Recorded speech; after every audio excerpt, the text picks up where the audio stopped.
do that. My feet is nasty in the three-point stance. Let me know who you go. Alright, it's Cash Color Campus live from Urban City Market for a Cash Color Campus Quickie. And I got my good friend Anthony Driver, comedian Anthony Driver, excuse me, with me, man. Ant, how you doing, boss? I'm doing great.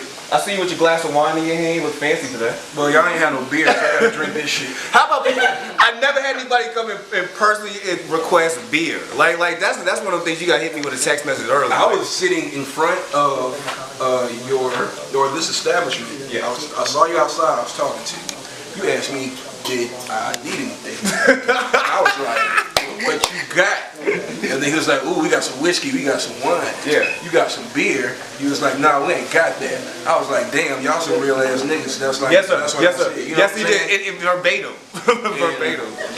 So I was like, just give me a glass of wine. Then. That's what's up, man. Hey, well, let's get into it, man. Like I say, it's a Cash Color Campus Quickie live from Urban City Market during our Atlantabis City Market event. And I want to get to know who Anthony Driver is. I see you on Instagram. I know you do a lot of amazing comedy activations in the city. But who are you as a person? Like, who is Anthony Driver? Man, Anthony Driver is somebody that is an artist. Okay. At heart. Somebody that likes to create art. That's what keeps me sane and focused and you know, in balance and in line with myself. So I would say Anthony Driver is an artist and somebody that's trying to give to the world everything that it like accepts back. And I'm trying not to sound cliche and profound right now, but that shit just fucking happens sometimes. Well, you know what I mean? I'm a laid back dude, man. Again, I like to be very creative. You know what I'm saying? Things like that, and I'm always trying to better myself each and every day. Let me tell you where you are being very creative, and that's by creating a lane for comedians in the city. Thanks to the Kill and Be Cool sessions and some of the other stuff that you're working on. Speak to us about some of the activations that you came up with and what made you want to come up with the ideas for Kill and Be Cool jam sessions and all the other stuff that you work on. Well, Kill and Be Cool was just like kind of my mantra. Just kind of going through comedy when I first started. Just like kill, you know what I'm saying, execute, and just be cool with everybody. If you over here killing it out here and you cool with everybody, stuff's going to come back to you, the answer's going to come or whatnot. So that was just something that I just kind of wanted to like go with, because I think deep down I always wanted to make content and be able to like book shows and travel off of that, you know what I'm saying, independently. So I figured like why not just go ahead and push that mantra on the people as a brand, you know, going forward with it. Because, you know, being an independent comedian is something that I set out to do from the start, and that's where my focus leans every day. That's what's up. And you also do the 1 a.m. session, am I correct? The 1 a.m. Secret Show, yeah. Secret Show, yeah. Yeah, that was a show originally started at the Relapse Theater, and then it got moved over to Smith's Old Bar. The Relapse started the first one. John Michael Bond started the second one. He passed it over to us, and we've been rocking it for like the last 2-3 years, I think. Now, you know, it is hard for a person's schedule like myself. It's 1 a.m. on a Sunday. And I know what I gotta do Monday morning. You know what I mean? So I prefer to say 1 a.m. Saturday night. Okay, true. That's where it's clear and people aren't confused about, because it happens. People are walking that bitch Friday, be like, what the fuck? Yeah, exactly. I bet you they walking there drunk, like, why are people telling jokes?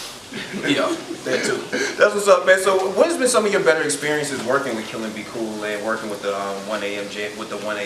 Secret Show? Like, what has been some of your best experience? My best experience with the 1 a.m. show is just getting to meet so many comics that travel through from out of town.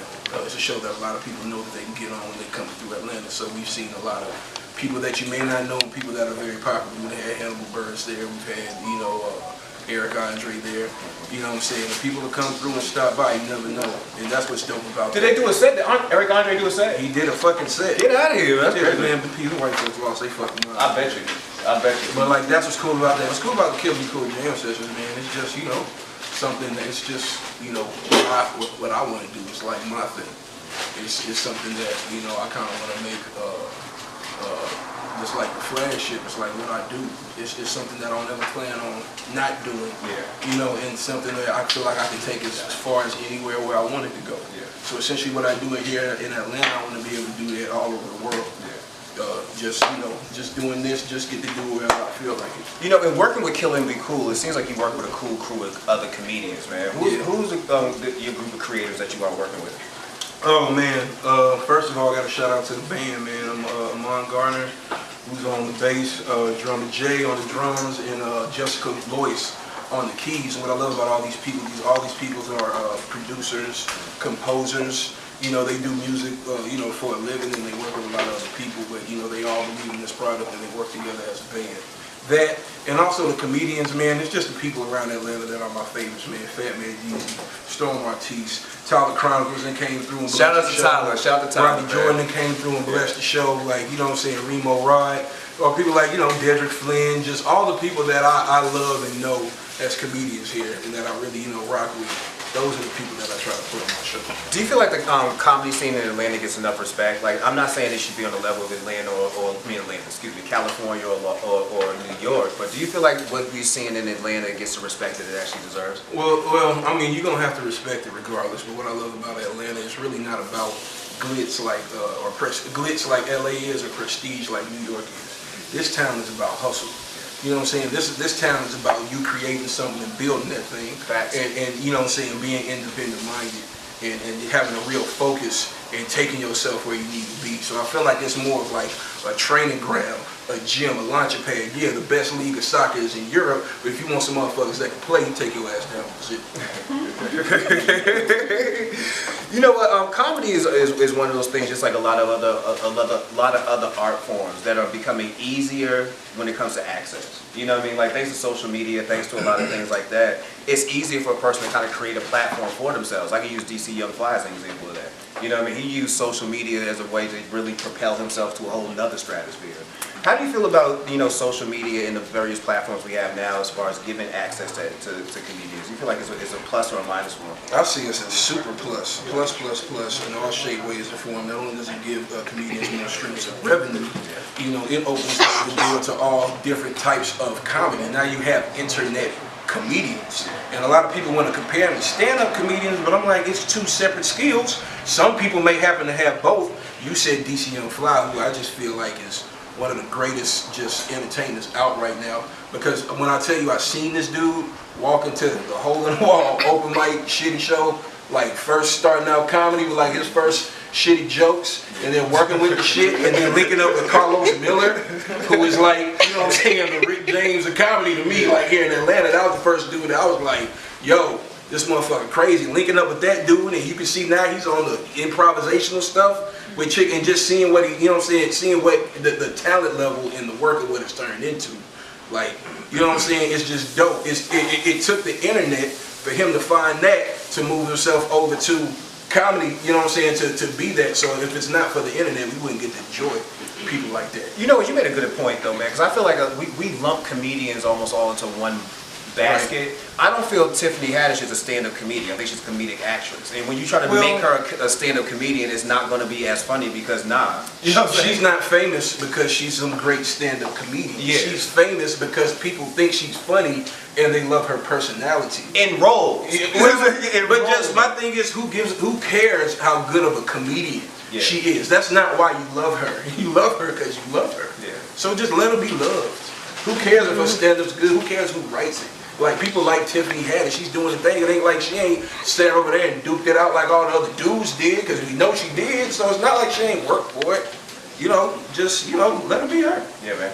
Comedy is really coming up, you know what I mean? Like, and I use an example of Vice. When Vice was coming through and they was doing their little comedy, the comedy series that they had on Vice. Talking about Flophouse? Yeah, Flophouse, man. I felt like they was really shining a light on what's really happening in comedy, where people are taking their power into their own hands. Right. You're doing shows at taco bars, you know what I'm saying? You're doing shows in basements. It's not necessarily waiting for the comedy store to wake you up.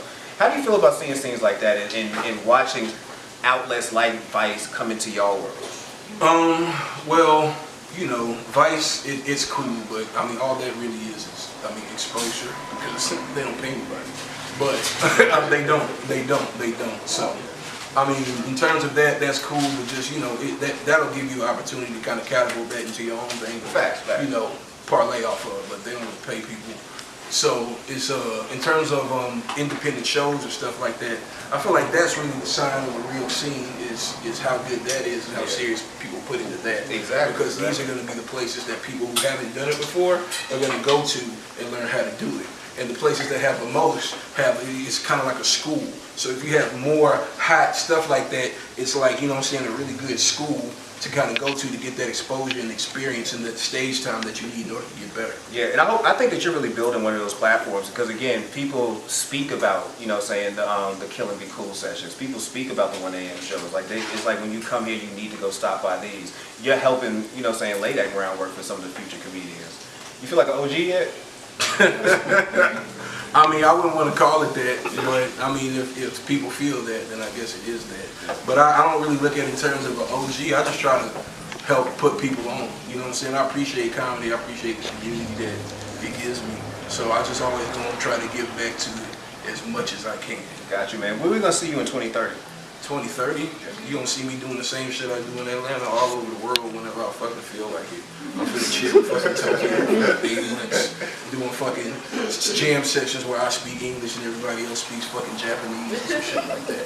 That's where the fuck I'm gonna be. And then I'm gonna have some other businesses that you ain't even fucking know that I'm doing, but it's just some shit that's just, you know, coming from my day-to-day life. Me and my girl eat rice all the fucking time. You know what I'm saying? Gonna have a fucking rice, little food truck restaurant that go everywhere. I can't find fucking shoes because I wear a fucking size 16. My mom gave me all fucking Sasquatch feet. Wait, what about rice though? So I'm gonna build an app for people with giant feet so they ain't gotta sit over here and scour the internet like they're trying to hunt down a cat killer to find some decent boots. That's what I'm gonna do in 2030. That's what I'm gonna do in 2030.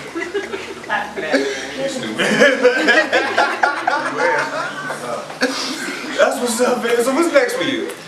Kill Me Cool Jam Session, March 11th. March 11th, it's on a Wednesday night. Yeah. Okay, it's gonna start at 8 o'clock.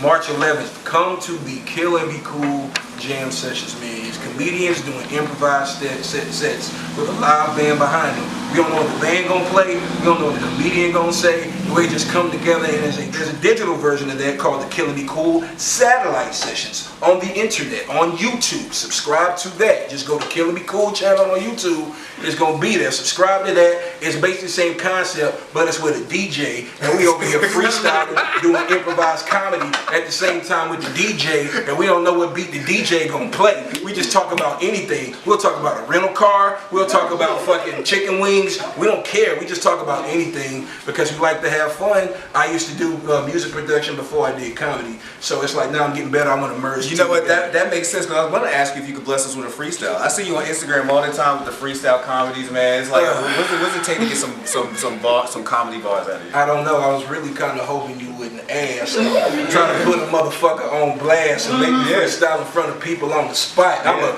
true artist. You got to pay me to be hot. I was coming. I saw it. You didn't play me. I listened to every bit of that. I'm like, this rhyme. Anthony, I appreciate you coming through and kicking it with us tonight, man. Go ahead and get some of these good tacos and come kick it with us again. I'm about to get this shirt dirty. Everybody, thank Anthony Driver coming through. Cash Color Campus, Quickies from Atlantabis City Market. Please do. Everybody in it.